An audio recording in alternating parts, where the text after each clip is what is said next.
Setelah ini dari apa namanya? Kayaknya dari syabab ya, di bawah 17 tahun. Setelah mendengar pengajian Ustaz, serasa jiwa muda kami terbakar untuk bersegera. Jiwa muda kami terbakar untuk bersegera ke pelaminan. Ini yang mau poligami atau yang belum nikah ini? Nggak tahu ya. Afwan, apa saja langkah yang harus kami siapkan? Yang perlu disiapkan adalah bertakwa kepada Allah Subhanahu wa taala, berdoa kepada Allah Subhanahu wa taala. Sejak sekarang berdoa agar Allah berikan istri yang saleh. Sejak sekarang. Entah nikahnya 2 tahun lagi, 3. Sejak sekarang berdoa, ya Allah berikanlah kepada saya istri yang salehah. Karena istri kita akan menemani kehidupan kita mungkin puluhan tahun, mungkin sampai kita meninggal dunia. Kalau istri kita salehah, maka kita akan hadapi kehidupan dengan penuh kebahagiaan. Adapun pernik-pernik kehidupan, ada cekcok hanya sedikit. Tapi kalau istri kita kurang ajar, ya, ini jadi problem besar. Kita akan menghadapi problematika rumah tangga sering dan sering. Yang kedua, ya, berusaha untuk mencari nafkah. Oleh karena Rasulullah SAW mengatakan, ya ma'syarasy syabab, man istata'a minkumul ba'a falyatazawwaj. Wahai para pemuda, siapa saja di antara kalian yang punya kemampuan, ya, kemampuan dalam berhubungan dan juga kemampuan memiliki nafkah, maka menikahlah. Bagi yang tidak mampu, kata Nabi SAW, fa'alaihi bisyam, maka wajib bagi dia untuk berpuasa. Jadi kita berusaha sambil untuk menikah juga berusaha mencari mata pencaharian agar kita bisa menafkahi istri kita. Yang penting adalah berdoa kepada Allah Subhanahu wa taala.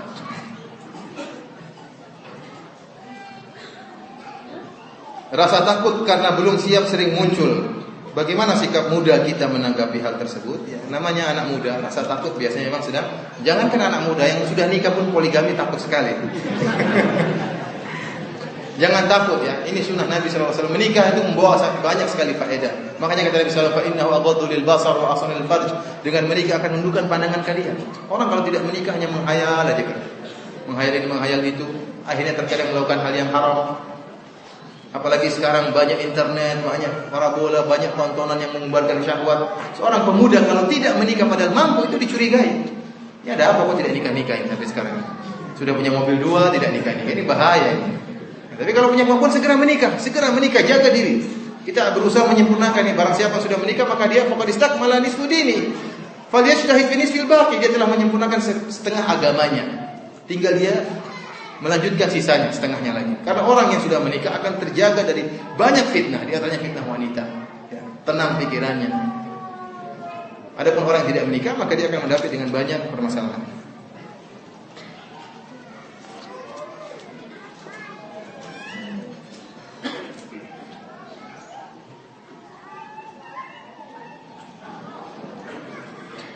Apakah nama kitab yang membahas tentang rumah tangga Rasulullah? Saya kebetulan hanya mengumpulkan hadis-hadis. Saya belum temukan kitab yang membahas tentang apa, khusus tentang bagaimana petunjuk Nabi dalam menghadapi problematika rumah tangga. Mungkin ada, cuma saya tidak tahu karena tidak sempat saya lihat di maktab. Wallahu a'lam bishawab. Tapi kalau kita buka syarah-syarah hadis-hadis tadi, di setiap kitab syarah hadis, Fathul Bari dan yang lain akan disebutkan faedah-faedah tersebut yang tadi telah saya isyaratkan.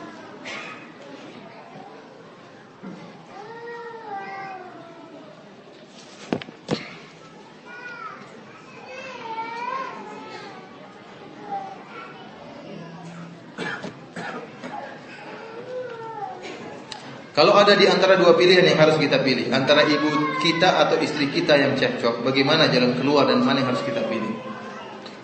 Ikhwani fillah azanillahu wa iyyakum, jangan sampai kita mendolimi istri kita gara-gara ibu kita. Dan kita juga jangan mendolimi ibu kita gara-gara istri kita. Betapa banyak seorang suami yang begitu cinta kepada istrinya akhirnya menjatuhkan dan menjelek-jelekan ibunya. Ini merupakan bentuk durhaka kepada ibunya. Dan sebaliknya, jangan sampai gara-gara dia mendengarkan perkataan ibunya akhirnya dia menceraikan istrinya. Karena cerai merupakan perkara yang sangat dicintai oleh syaitan. Oleh karenanya kita berusaha menghadapi masalah dengan tenang. Ya, jangan segera mengambil keputusan. Karena memang benar banyak perceraian yang timbul gara-gara masalah antara istri dengan mertua. Ini banyak terjadi seperti itu. Tatkala mertua, apalagi tatkala mertua tinggal bersama kita. Ibu kita tinggal bersama kita. Ibu kita tinggal bersama kita bersama istri kita. Ibu kita tuh ingin istri kita sempurna buat kita. Dan dia akan bandingkan dengan dirinya dulu. Dulu dia sangat taat kepada suaminya, dulu dia sangat rajin, sementara istri kita mungkin manja, kurang ajar, tidak menghargai anak saya, sehingga ini timbul kebencian. Oleh karena seorang suami ya, kalau sangatlah indah jika ibu kita bisa bergandengan dengan istri kita, sangatlah indah, ini yang sangat kita harapkan. Namun jika menimbulkan mafsadat yang besar, maka kita pisahkan antara istri kita dengan ibu kita, dengan tetap terus bersilaturahmi kepada istri kita. Oleh karenanya lebih baik kita berjauhan tapi hati ini satu, daripada bersatu tubuh namun hati kita bercerai-berai. Oleh karenanya jangan sampai kita gegabah dalam menghadapi masalah. Jika ada seperti ibu ini mengatakan, wahai anakku, ceraikan istrimu, atau ibu tidak mau tinggal sama kamu, jangan segera ceraikan istri. Karena berarti kita mendukung program syaitan. Kita berusaha meredakan ibu kita dengan berbagai macam cara, dan kita berusaha mengajari istri kita untuk mengalah. Kita sadarkan kepada istri-istri kita, saya ini harus berbakti kepada ibu. Kamu masih muda, ibu sudah tua. Kamu yang harus ngalah. Jangan sampai suruh ibu kita yang ibu kita sudah tua disuruh ngalah, nggak bisa. Yang harus ngalah adalah istri, dan berusaha memahami ibu kita. Ya kita dua-duanya jalani nasihati ibu dan juga nasihati istri kita. Jangan gegabah dalam mengambil keputusan.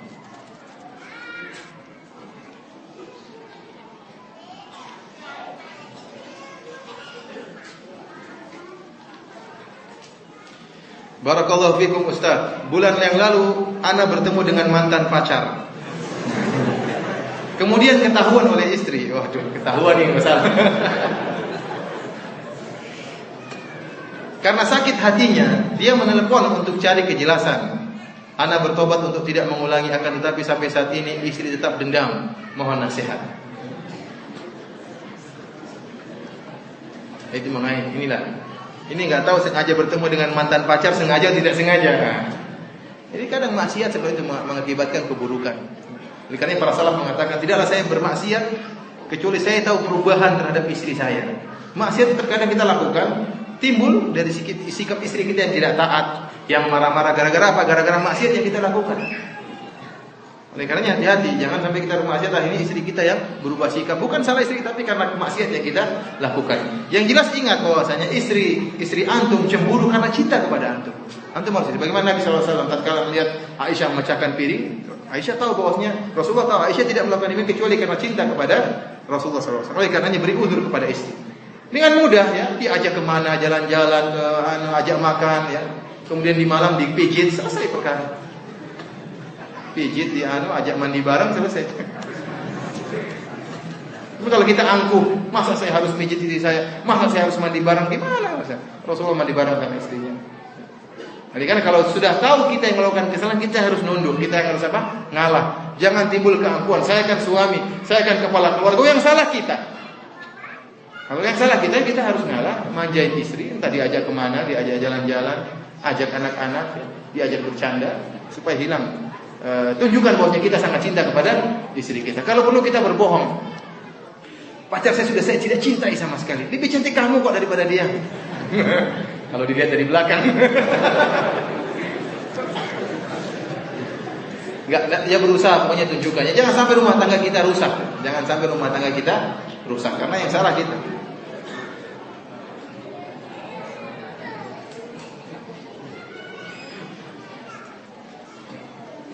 Dua kemungkinan dari masalah di atas. Ini pertanyaan selanjutnya. Cerai atau terus berumah tangga tapi cekcok terus. Dan istri tidak mampu menghadapi dua-duanya. Cerai tidak mau, hidup ribut terus juga tidak mau. Jalan keluarnya dipecahkan masalah tersebut. Jangan dibiarkan, jangan berlarut-larut.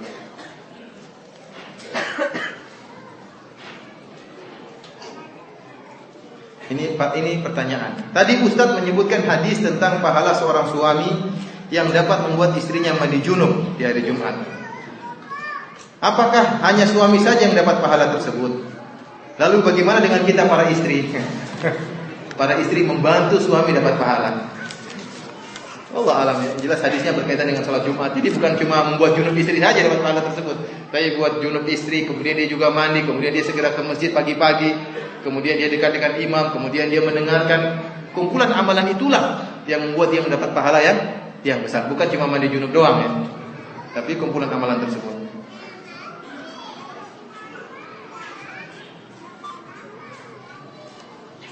Ustaz, kami sudah 6 tahun menikah.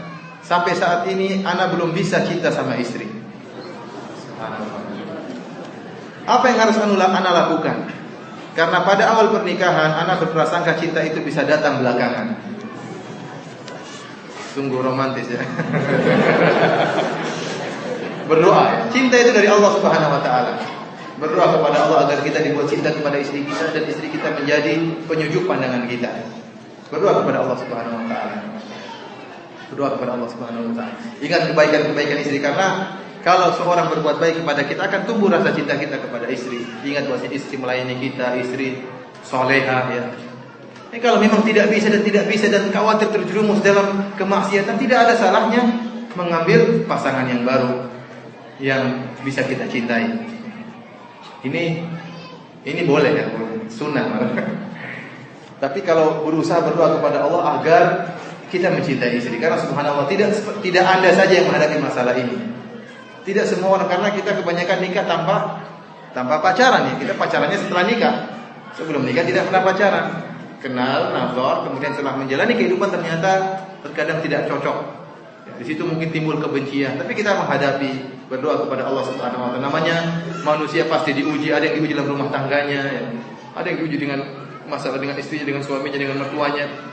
Kita jalani kehidupan tersebut dengan berdoa kepada Allah agar ditumbuhkan rasa cinta kepada istri. Ustaz, benarkah wanita yang tidak menyukai ta'adud sebagai wanita yang telah kehilangan fitrahnya? Tidak ya. Jadi orang ya, wanita ya, bagaimanapun seorang wanita, dia akan tidak setuju dengan ta'adud. Artinya dia akan cemburu dengan adanya ta'adud. Kita lihat istri-istri Nabi SAW pun demikian, timbul kecemburuan. Namun kecemburuan mereka tidak membuat mereka menolak adanya ta'adud. Karena di balik ta'adud banyak kemaslahatan. Di balik ta'adud banyak kemaslahatan. Hanya saja yang jadi masalah sekarang ini, betapa banyak ikhwan yang melakukan ta'adud namun tidak berhasil. Itu yang jadi masalah ya. Sehingga akhirnya membuat opini yang buruk ya, image yang buruk terhadap para ummahat, sehingga khawatir mereka nasibnya seperti umat-umat yang telah dita'adud.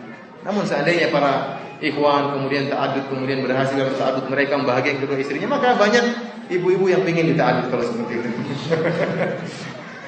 Tapi ingat ibu-ibu, meskipun tidak suka dengan ta'adud atau tidak seret, tapi jangan mengungkapkan dengan perkataan yang buruk ya. Karena ta'adud adalah syariat Allah Subhanahu wa taala ya. Syariat Allah Subhanahu wa taala, dan Allah tidak memberikan syariat tersebut kecuali karena banyak kemaslahatan di balik itu. Demikian saja apa yang saya sampaikan pada kesempatan kali ini. Yang benar dari Allah Subhanahu wa taala, dari saya sendiri syaitan. Semoga Allah maafkan kita semua. Billahi taufiq wal hidayah. Assalamualaikum warahmatullahi wabarakatuh.